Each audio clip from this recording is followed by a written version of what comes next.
Okay, so this is a channeled love letter, and much like the theme of the series, it will be anonymous, it will be general, and it will be a strong poetic message for the collective about from one party to another. It may not apply to everyone.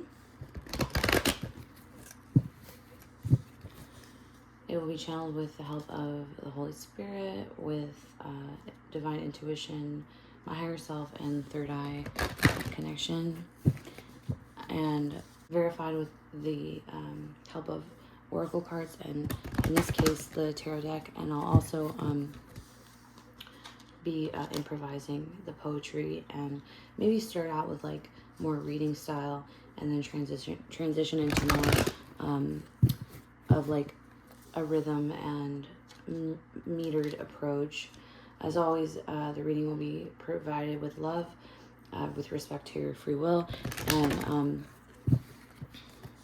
if there are any demonic influences in the ears of the listener or affecting them in any way, causing harm, I rebuke them now. I bind them and command them to leave in the mighty name of Jesus. Perfect love casts out fear.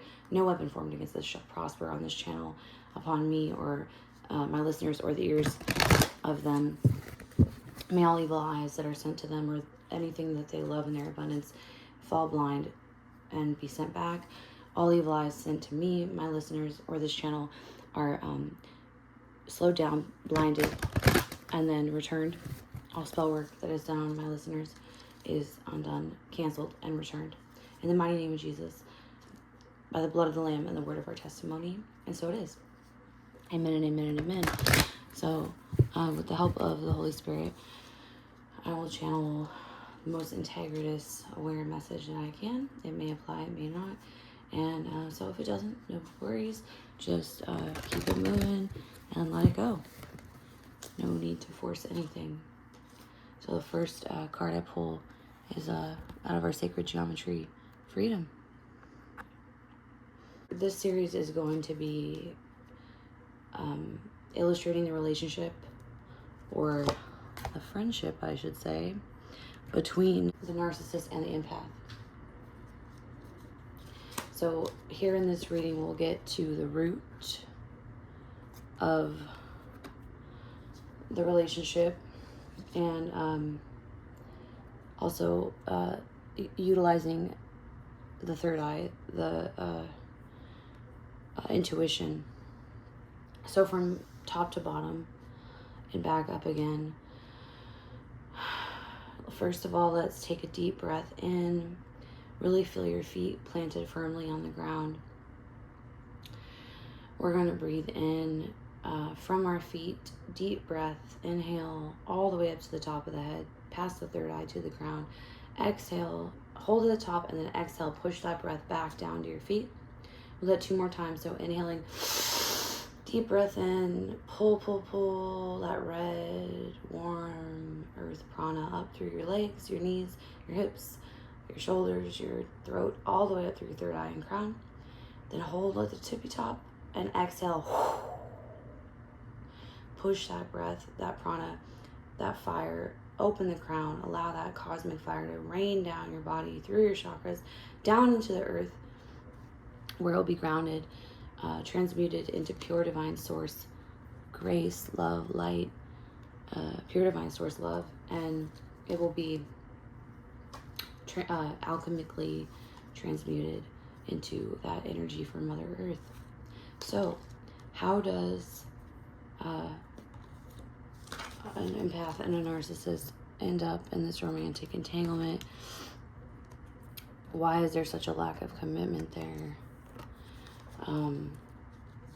And why is the empath always left craving sensuality,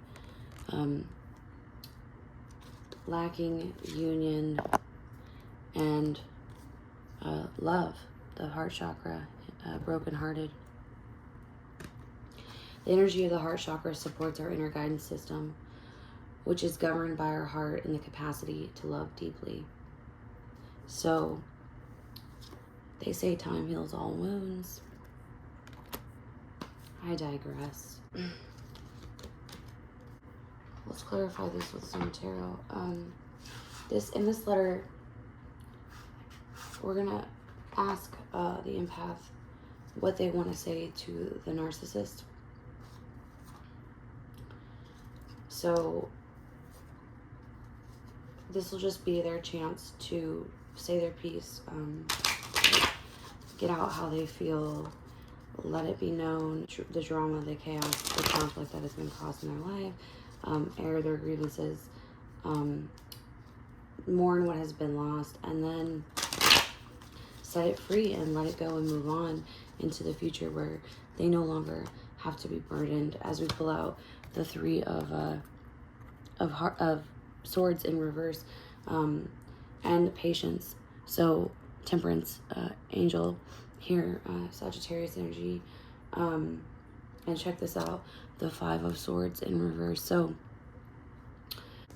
already we see here, like, these swords represent mental conflict. Well, the swords represent mental energy, communication, and the Three of Swords represents a type of a heartbreak, while the Five of Swords represents a type of conflict.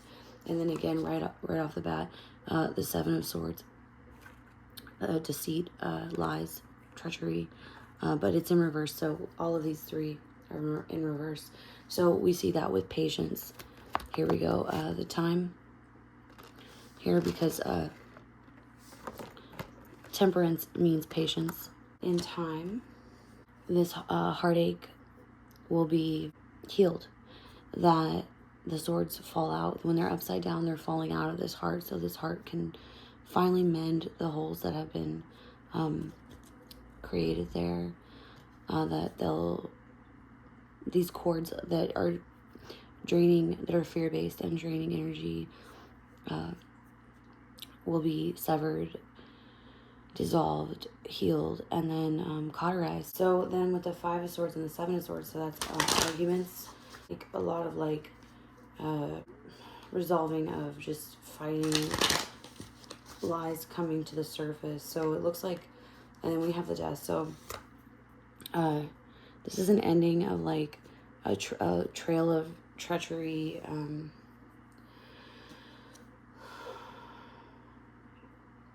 so I feel like and the Four of Wands in reverse.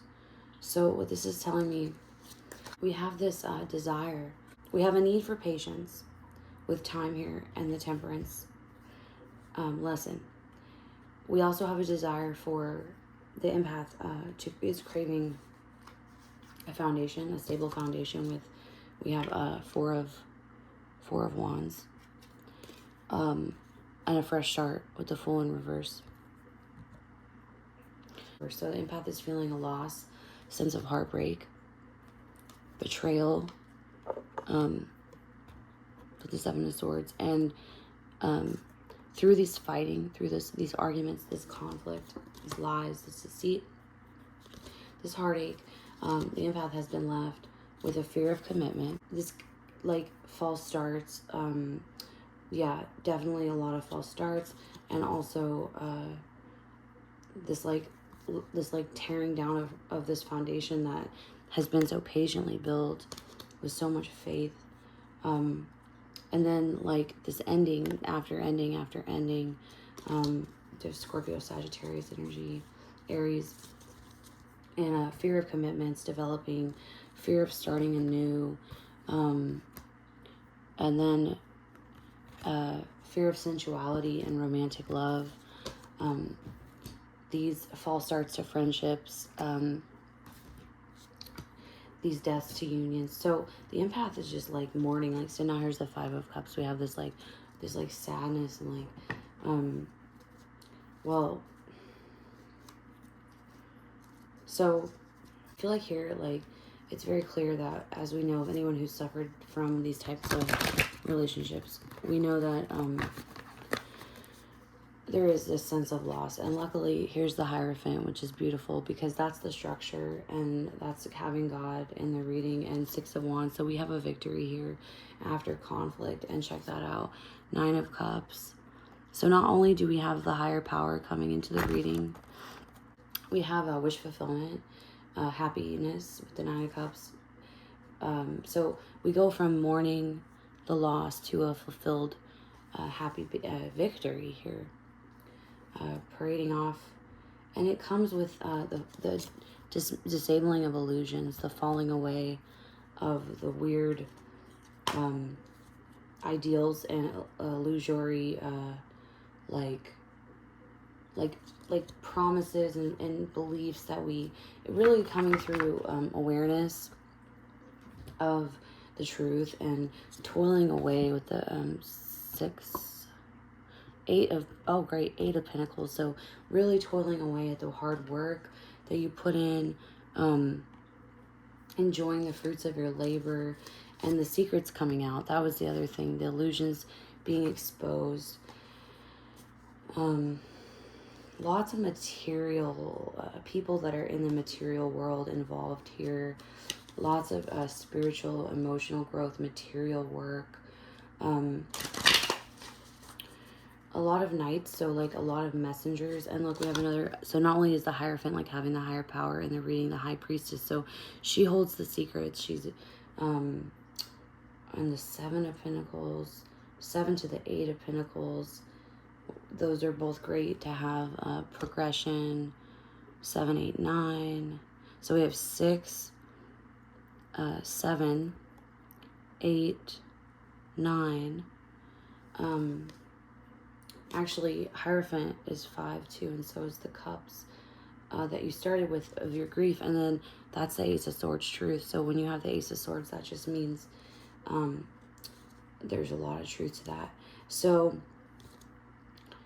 you are the queen. You know, here the empath is the Queen of Pentacles. She's mastered the material world through living her truth, through mastering her emotions, overcoming the grief, fighting through the illusions, cutting through the lies, holding the secrets that she needs, but also speaking her truth through grace. She's found her freedom. She's found her wealth. She's like moving away from this fighting, this false imprisonment,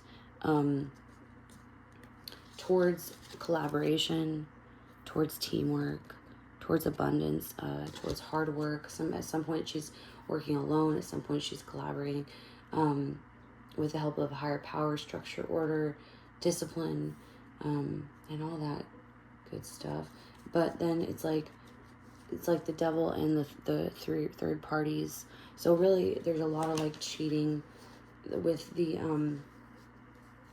narcissist, and I think that's really mainly what the empath is really grieving. And I don't really need a lot of clarification on this. It's pretty cut and dry. There is some slow moving activity. See, here we have the 8 of Wands in reverse, and then okay, if you can see, so 8 of Wands and then Chariot, but that's slow because upright it would be fast. Chariot, forward movement, also Cancer energy, and there's a lot of Earth energy and Capricorn and Virgo, Taurus, and then a lot of here's Libra energy. There's air here too, and fire. There's fire as well. So justice. So we see slow moving forward motion towards the justice, and we called for patience earlier. So this has a lot to do with like both inverted feminine and masculine energies, whether air or fire, third parties mainly, sleepless nights, a lot of indecision, immature material things. But the Lovers is here.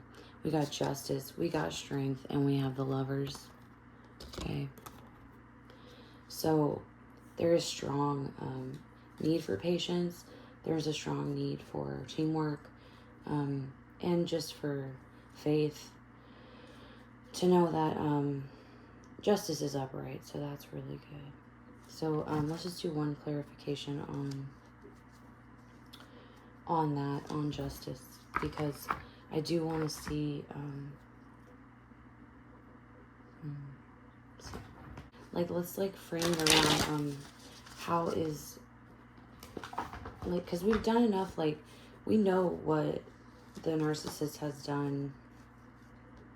Yeah, 8 of Cups. We know what the narcissist has done to us, or to the empaths, whatever you want to call it. Like, people who have been affected in their vicinity by their behavior, their immature.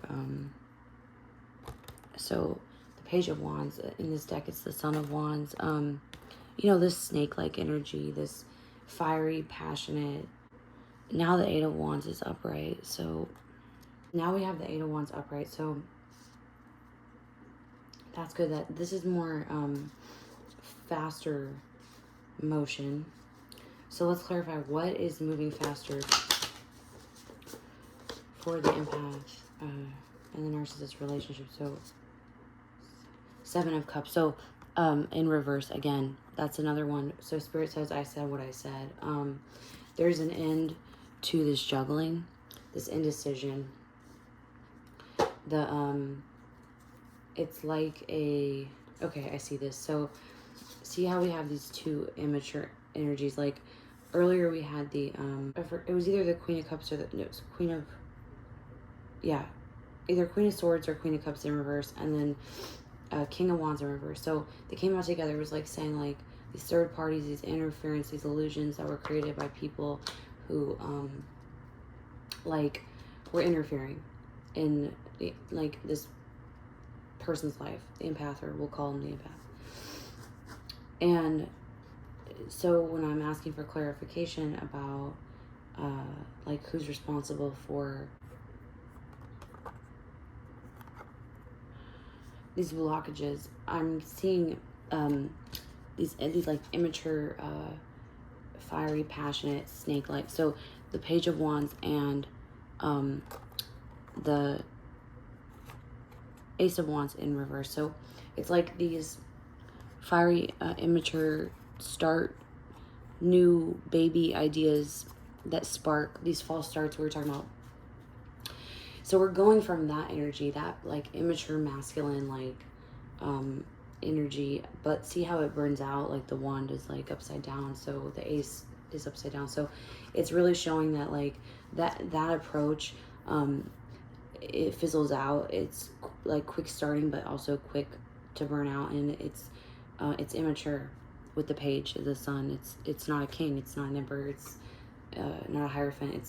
It's and also pages can be messengers, but it's in offers. But you see how the ace is like in reverse, so it's not it's a dirty offer, it's a snake offer.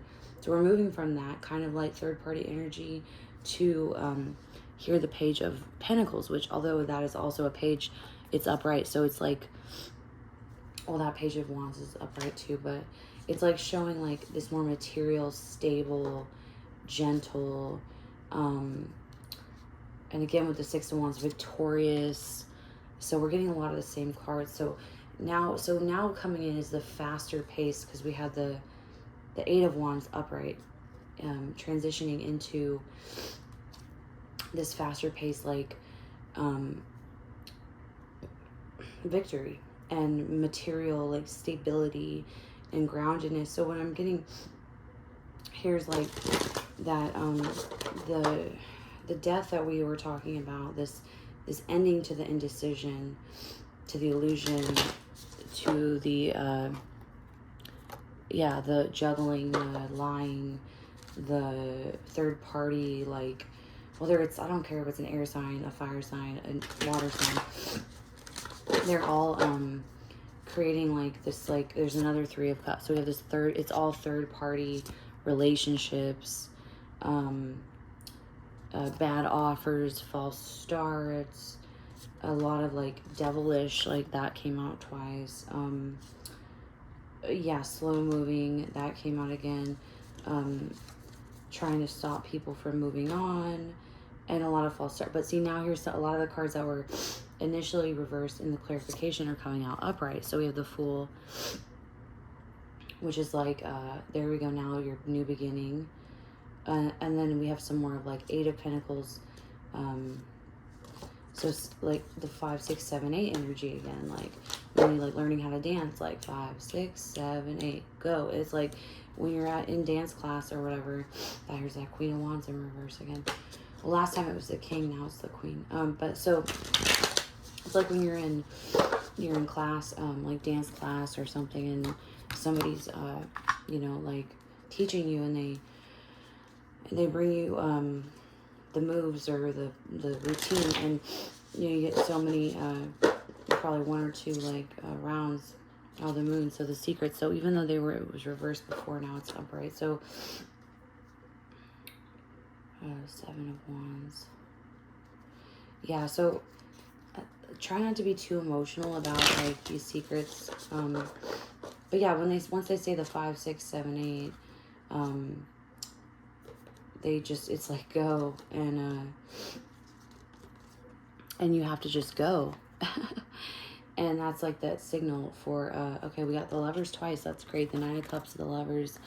So I feel like try not to be, and again with the 7 of Pentacles, this is perfect. So what this says to me is emotional fulfillment, material wealth, it's all coming to the surface, it's all coming to the material grounded reality.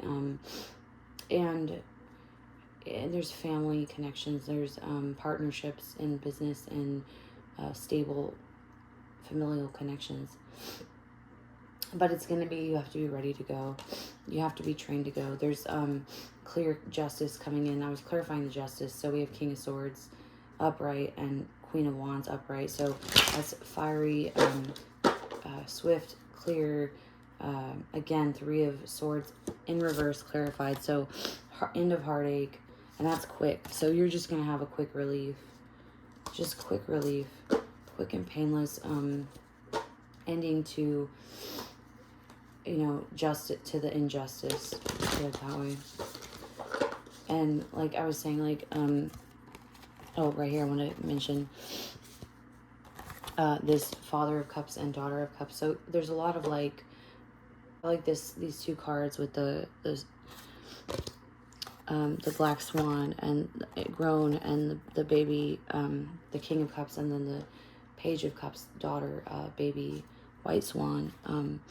So it really shows like these 2 sides of the, you know, you have the darkness of, and here's the Lovers. So, and the 2 of Cups, the relationship. So look at all these cups. So it really is depicting like the dark and the light.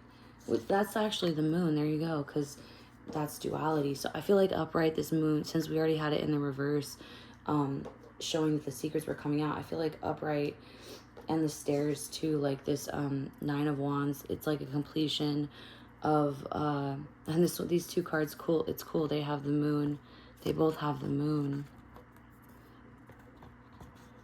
on them. So it's like the 9 of Wands is taking you up the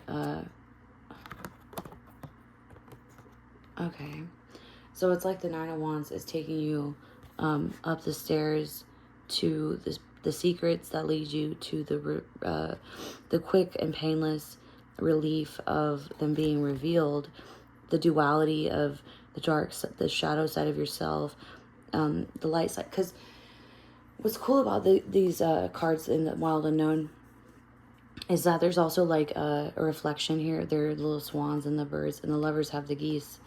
So what you're seeing here is that like there's a reflection in the water. So she's the white one, more pure like energy. And if you know the story of Narcissist and the actual tale of how narcissism got its name, basically the narcissism leads to the being falling in love with their own reflection, and that leads to them drowning because they fall into the lake or whatever. They can't stop staring at themselves.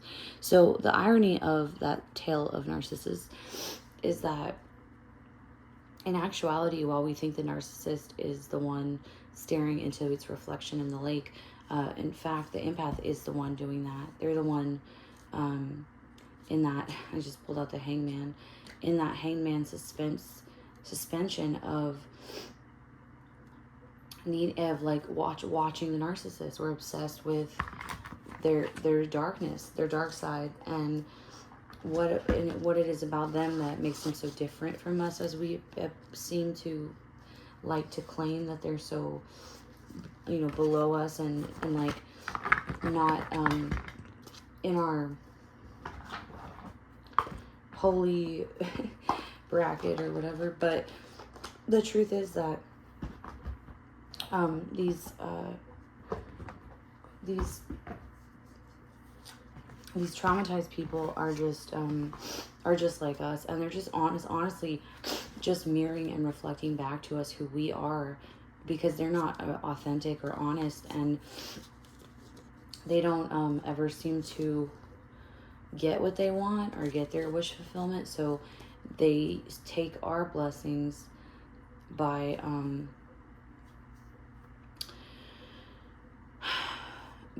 like mirroring who we are to us. We end up falling in love with ourselves through them. And then when the love bombing ends and they stop playing those little games of like mirroring our personalities and our mannerisms and the things we like and our interests and all the ways of mind games to rope us in, once that gets cut off and we feel the crash of the discard and the treatment of being nothing and like, how could this end so fast and all that, I feel like that's the duality of that as well, because there's this like ripping off a band-aid of like, oh my god, they were like they were like not who we thought they were, but they were just like pretending to be us and stealing from us and stealing from our value system and our the things that make up our soul and make us great and make us authentic and real and special. So that's what I find in that card of like the dark swan and the light swan, is she's like staring at this rainbow, this spectrum. And narcissism is a spectrum. She's staring into her reflection, and she's almost like longing and like gentle about it. But it's sort of this innocence. And if you get lost in that illusion that they paint for us, in a way, the dark swan of the King of Cups, he's more mature, and they're both emotional. They're both very watery creatures, but he's stable in his like puffing out his feathers and really showing off. But it's like indicative of the defensiveness, I suppose, that comes from, but also this like yielding and going with the flow and like kindness to the King of Cups, but also sort of like sturdiness, and I'm not going to get lost too far in those illusions of my own perception, which is really what kills the person who falls in love with the narcissist, the fool. I pity the fool. So, okay, so here we go. So then the magician is here telling us, here's the Hierophant again, of course. I said what I said. Spirit, come through. And then 9 of Pentacles. So this is even better, because now we're at the 6, 7, 8, 9. So now after these lessons, the Magician upright is good. That's you manifesting your abundance. The 9 of Pentacles, that's it. One more ace, and it was obviously divinely gifted. The key, the Hierophant had the key, and obviously well deserved and well earned and manifested. And honestly, I feel like I used to call the Narcissist Empath journey like a sort of like an initiation and a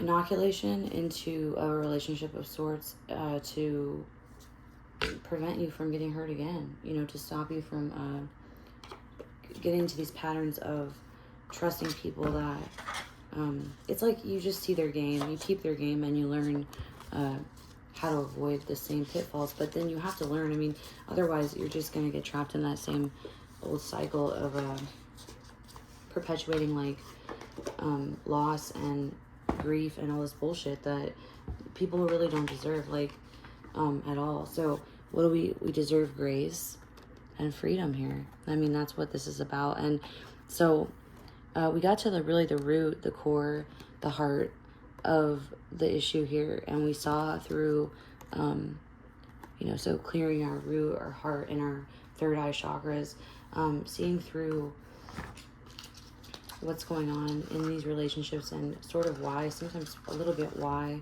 but we know this all stems from trauma and the cycle of violence. And so I'm just going to pull from the Romance Angels, and then we'll elaborate with the Intuit Oracle, and then a little reading from the book. So, like, here we go. Like, why again? Family issues. So, but, you know, regardless of where you come from, you are lovable. You deserve love. Communicate. Call in your soulmate. Talk to God about it. Pray, visualize. Help. Call in your, like, your protectors, like your patron goddesses and gods, like within you, like who, like your higher self, to in their Holy Spirit, to let you feel safe again, to love, to help you open your heart to receive the highest energy of all. And we'll just do a quick shuffle and get one more. So here's what the empath has to say to the narcissist. So, I miss who I used to be. I miss flirting. I miss being optimistic about not only my love life, my relationships with others, and my thoughts of positivity, but also about my relationship with my higher power, with God, with my roots, my upbringing, along with inner child. And I think a lot of the root of my desire to make an effort and to stay optimistic was centered around this trust, this faith, and this hope. But when you came into my life and you disrupted that, that passion that I had for my heart and soul to sing with joy, for myself to hope, it prevented my ability to find peace. It stopped my disconnection from what hurt. It stopped my ability to retreat, to go within, to connect with my higher self and higher source and higher spirit, to have those conversations that even fueled my passion and my playfulness in the first place. That the reason I was able to call in my soulmates, the true soulmates, and when you came in and sold me this false version of love and chemistry and passion, it was so unrequited, it was so unreal, that there was no doubt that there would eventually, ultimately be this separation of marriage and commitment. And it came in rather fast.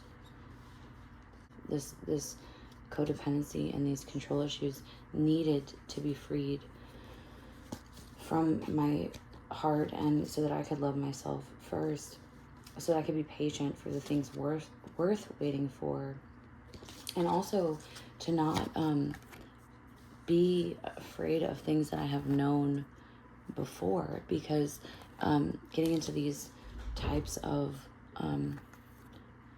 like situations that are unhealthy make it hard to trust not only divine protection and guidance and but the future. Even like you're afraid of the past creeping up into the future.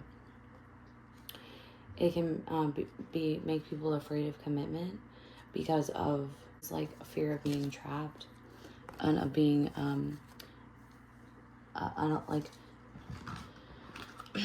being stopped from utilizing our free will, because ultimately that's what mind control does. It just takes away someone's power of choice and free will.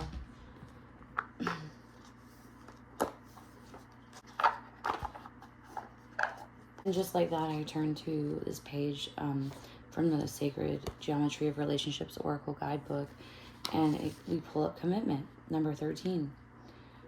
With the affirmation, I am committed. So let's use this guidebook and this advice to follow up with some clarifying cards to see how to avoid this fear of commitment and to like overcome these really to end and destroy and liberate these unrequited love such scenarios, these third-party scenarios, these false starts and endings that just keep repeating. And we're gonna so complete those cycles, bring in the quicker, the fast moving relief of that stagnancy and truth, the truth that sets you free. This, like, so with the Tower, it's like and honestly, because that can represent institutions, it can also be like corruption, and like how, even because it's in reverse, so it could be like that coming undone, and like the standing alone. And like I feel like the empath is saying, like, I don't want to stand alone anymore. Like, we have the Tower in reverse, the Mountain in reverse, the Gift in reverse, and she's saying, like, I'm undoing these obstacles. I'm bringing out the truth with the light bulb, the clarity.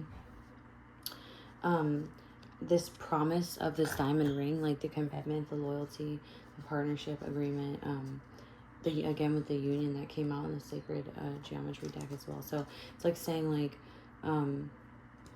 through this communication, these like truthful communications and messages, will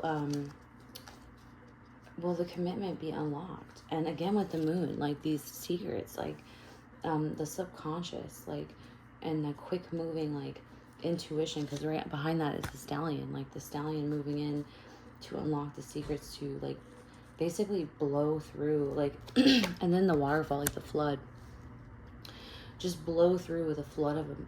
Like the empath is like saying, like, you have like inverted my belief of what a man is. Like, you've reverted not only the belief of what my masculine side is, the people I know, my love interests and spouses and potential spouses.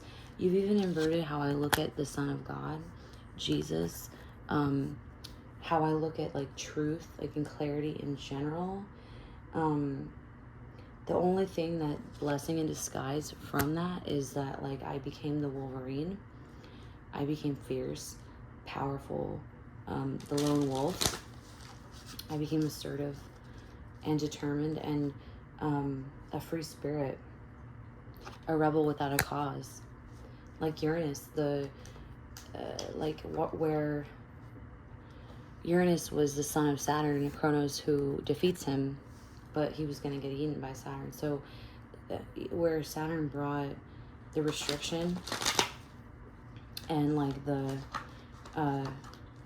destruction, the chaos, the war, then Uranus brought the enlightenment, the harmony, just by like utilizing faith and jumping into the unknown. I was able to remember the lessons, the love, and the arguments, the fighting. Like, remember the third parties that you put me in, the compromises I made to my balance.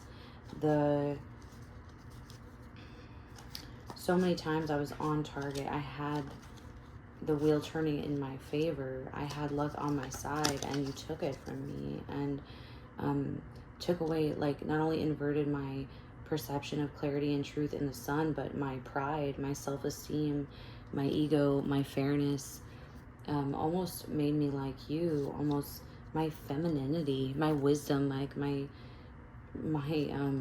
protection. But luckily that's stepped in, and I was able to rise above with that falcon there, through unconditional love. That sun was in the reverse, but turn it upright, because it's a new day. There's a dawn of a new day, and there's hope. If I focus of being a leader now, the head of the pack, there's hope, there's luck for a happy home life. Once I ripped off your mask, I won. And that trophy was actually in reverse, but I see that as winning. It's like an internal win, because you don't really win a trophy. Like, you don't need it, but you're able to get to, and it's really not a great prize. Like, play stupid games, win stupid prizes, am I right? Because really, it's a prize of knowing that everything you ever knew was a lie, and that that I let, like, this ball and chain, this heaviness, these codependent addictions and cycles of really fear, which is why if you let the fear of commitment stop you from achieving these agreements, these pacts, these contracts, these partnerships, it stops you from building trust, and it actually prevents cycles from completing and continuing. See this circle, it's a promise, it's a bond, but it's also a continuing cycle. That's the point of a commitment. It continues till the end. And these snakes, not only are they tempting, deceiving, very bitter and jealous and betraying, they're also poisonous and toxic and competitive. And so although we have to, like, watch out for these snakes, like, call on your inner goddess, the guidance of protection, like we said. Remember that everyone's different. Every situation, although it has parallels, especially if you're in a cycle, can have its own pattern and unique design. So spend time alone, stay calm, stay cool, stay collected, and say to yourself, I am committed. Commitment refers to a state of dedication. We can feel committed to a cause, a goal, a person, or relationship, and when we feel committed, we feel motivated, inspired, and sure. Focus, dedication, inspiration, responsibility, faithfulness, and loyalty are all words that have connection to commitment. Our desire to commit comes from within, often as a deep feeling of wanting and even needing to accomplish something, to dedicate ourselves to something. And as we evolve, we learn what inspires us, what motivates us, what we are to do with this precious life, and what does not work for us. Often when we realize something is right for us, it is hard to pinpoint how we realize this. It is a wondrous combination of knowing, feeling, and sensing. It is when everything seems to come together and we feel clear, without doubt and unwavering. When heart, mind, body, and soul are in alignment, we can commit to our dreams without hesitation, no matter how large, complex, or far-fetched our goal might seem. True commitment involves a deep-felt yes from all parts of our being. The heart that generates the passion to fuel us forward, the mind that structures a course, the body that carries out physical labor and drives action, and the soul that is on an ongoing quest to integrate this current lifetime into the eternal journey. A common perception is that commitment means we are to stay in a relationship for better or worse, no matter what. This could be a worthy and valuable vow if it refers to a relationship that is alive, one that is infinitely morphing, changing, and growing. When two people understand that the relationship is an outward reflection of what is going on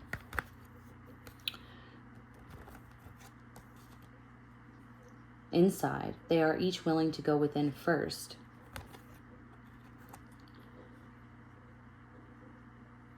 to nurture and care for their own inner balance. Commitment in a relationship should be equally beneficial to our own inner balance and growth, as well as that of the connection with the other person. Staying in a relationship that no longer nourishes or inspires inner growth has no value to the journey of a soul in a human body. Commitment then becomes an empty abstract in which heart, mind, body, and soul are no longer in alignment. Perhaps it is time for new paradigms around what defines a healthy and balanced relationship so we can commit fully, deeply, and completely. So, this whole talk about, like, the longer you stay together, like, is like a reflection of your success. Like, if you can get someone to just put up with you and not leave you for a decent chunk of time, means you're, like, not a fucked up person or whatever people imply. That's not true, because you can be unhappy. Everyone knows. We don't really know what goes on behind closed doors, and you could always, even in a miserable relationship, no one would ever know. So it's not about that. It's not about the staying power, okay? It's about the commitment power and the commitment of yourself. This is your first chakra. Like, this is the root of the narcissist empath problem. It's the lack of commitment. That's where the third parties come in. This lack of this like pact or agreement, this foundation. So I would say, like, first starting to look at that agreement as a blessing, a promise, a continuing of a positive cycle, a circular life cycle, rather than a ball and chain type ring or cuff, in that case. So identifying it as a blessing, just like every challenge is, and then nothing good comes easy. And then also realizing that the staying power is not the only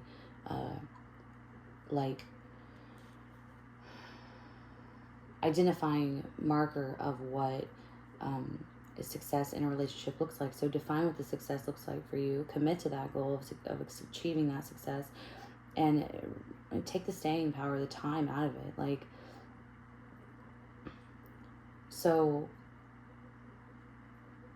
and commit to yourself first. And then the other thing I want to say is, if you're having trouble seeing with your third eye, like seeing the not only the grace and the challenge of commitment phobia, but if you're having trouble seeing the heart issue here, the issue at heart for why you can't find freedom in your relationships, it's probably due to the fact that you need to commit to yourself first. And in my case, the best thing I found to do was to like just be single for a while. Although I don't like preach that, because I know it's just circumstantial. But if you can commit to yourself first, however long that takes, just be yielding. Surrender your need to always be right, because like I said, you may be closer to the narcissist than you think. You may be surrender the idea that you can fix someone, because you can't even fix, like, the only person who can help a narcissist is God. You can't even help them. And then just surrender to your healing, and remember that takes time. Your complete healing. Open fully to the loving, compassionate forces of the universe that support your physical, emotional, and spiritual healing. Surrender to divine timing.